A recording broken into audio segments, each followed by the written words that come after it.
Hello, good evening, and welcome back. Uber loses license to operate in London. No, this isn't 2017 again, because this follows a couple of extensions. This is now November 2019.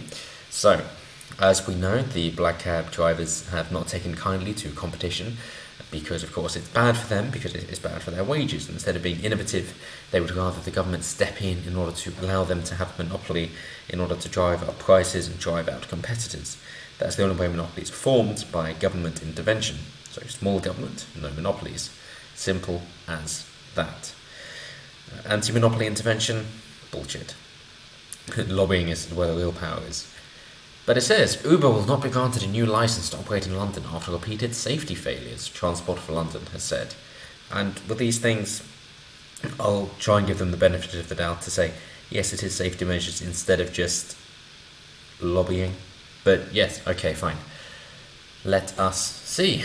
The regulator said the taxi app was not fit and proper as a license holder, despite having made a number of positive changes to its operations. It lost its license in 2017, but was granted 2 extensions, the most recent of which expires on Monday. The firm will appeal and can continue to operate during that process. And it does say the conclusion is basically for them to just fight it out in the courts. So they're saying, yeah, can't be bothered, you do whatever you want to do, and of course operate during it. We'll see what the courts say, see whose pockets you can line in the meantime. The firm will appeal, London is one of Uber's top 5 markets globally, and it has about 45,000 drivers in the city. Overall, there are 126,000 licensed private hire and black cabs in the capital. So that's just over a third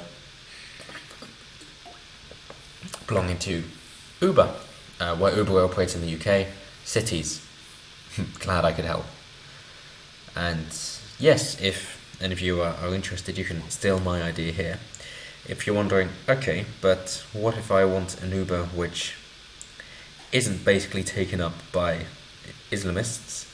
Well then, seeing as you can't discriminate based on race or religion, what you can do is just base it on English proficiency. So name it the Friendly Taxi Company, one that prioritizes socializing between yourself and the driver, in which case being able to speak a particular language fluently is a requirement.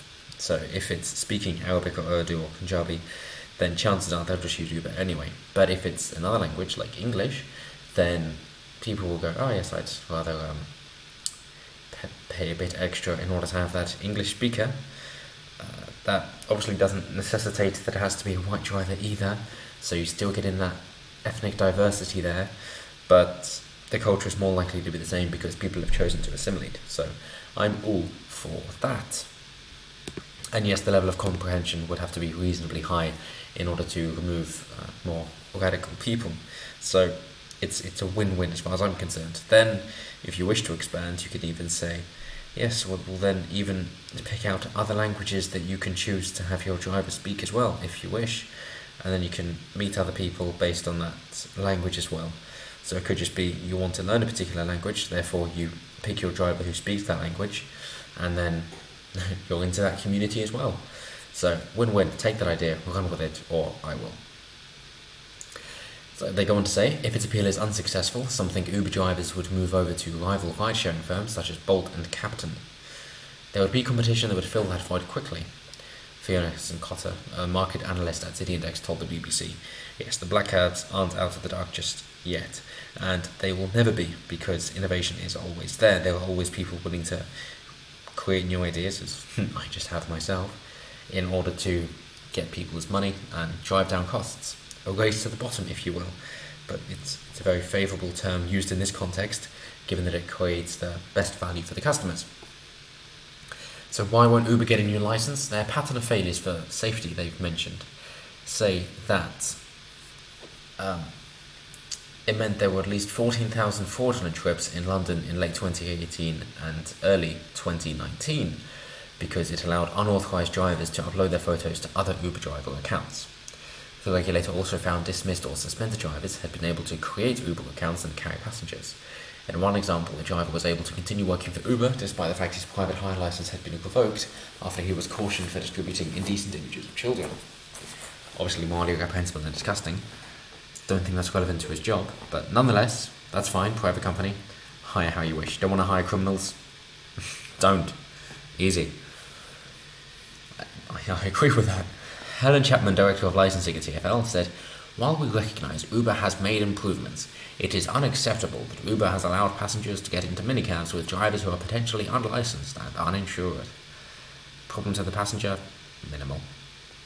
Negligible. Problem to the government? Maximal. Because now he's suggesting that those laws are useless, and we can't have that." London Mayor Sadiq Khan said, "I know this decision may be unpopular with Uber users, but their safety is the paramount concern. Regulations are there to keep Londoners safe." Almost as if people say, yeah, I'd rather pay a little less and not be so safe. Don't really care. Almost as if the NHS shouldn't exist. Huh. So we got conflicting stories. I know the plural of anecdote doesn't mean data, but I think it's used fair enough here. One saying that they feel safer using Uber because it's cheaper than like cabs, and they don't want to have to use public transport. But another said that they felt so unsafe using Uber that they would actually walk home in the dark at 11 o'clock instead of staying in the Uber, and the compensation from Uber was just £5. And no apology, don't feel that matters, but nonetheless, no apology. So that was insufficient. So, hey, more competition, go for it. I wouldn't ban Uber, I would just allow other companies to flourish. So, is this the end of Uber in London? No, it isn't. As they say, Uber is going to appeal against this decision, so a magistrate will have to decide whether Uber is fit to hold a licence in London or not. Chances are they'll just keep delaying it, because that's what bureaucracy does, and they'll be able to maintain for as long as they wish, keep lining their right pockets. Uber said the decision was extraordinary and wrong, and their boss, Dara, tweeted, "We understand we're held to a high bar, as we should be, but this TfL decision is just wrong. Over the last 2 years, we've fundamentally changed how we operate in London." According to Uber, 24% of its sales come from just 5 cities, including London. The others are Los Angeles, New York City, San Francisco, and Sao Paulo in Brazil. Yes, the Pareto principle, where a square root is responsible for half. Yep. Why is this news? But sure, London is a massive city, so of course they're popular there. Here we have drivers striking. Oh, I wonder if there's anything you see in common here. Are they all the same ethnicity? Yes, they are. Okay. But of course you will know that if getting into Uber. I won't say the shortened language, the colloquialism for Uber, given its reputation here, but you can type it in the comments if you wish. They say, in May, hundreds of Uber drivers in London, Birmingham, Nottingham and Glasgow staged a protest against the firm over pay and conditions. Well, seeing it's being subsidised by investors, so passengers pay less and drivers get paid more, it's not really a problem. If you don't like it, why don't you go to Bolt and Captain? The two main competitors in London, for example. Or get a different job. Or if England isn't that good to you, find a different country. Wouldn't that be nice? Very straightforward. Instead of going to a different country and then forcing them to allow you in, and then change the way they operate once they've allowed you in. Fuck off. I want to go to Japan because I like Japan, and I like Japanese culture, and I want to be a part of it, not force English onto them. We have a lovely little graph here. Growth in private hire licenses in London. Uber started operating in capital in 2012. So we've got taxi at the bottom and private hire licenses at the top. Super simple graph, showing a lot of growth, ending at 5 times the amount. Who else has banned Uber? They pulled out in Denmark because of new taxi laws, so more lobbying. Bulgaria and Hungary both stripped Uber's right to operate following pressure from local taxi unions. Oh my god, more lobbying. And in May, the ride-hailing firm pulled its Uber XL service in Turkey without saying why. I'm not going to go into the ethnicity bit there. I'm not. So in 2017, again, they were just concerned about the safety, essentially. I said, no. But then, 50-month agreement, the extension said, yeah, you could do it. Later extended another 2 months. Yep, keep operating.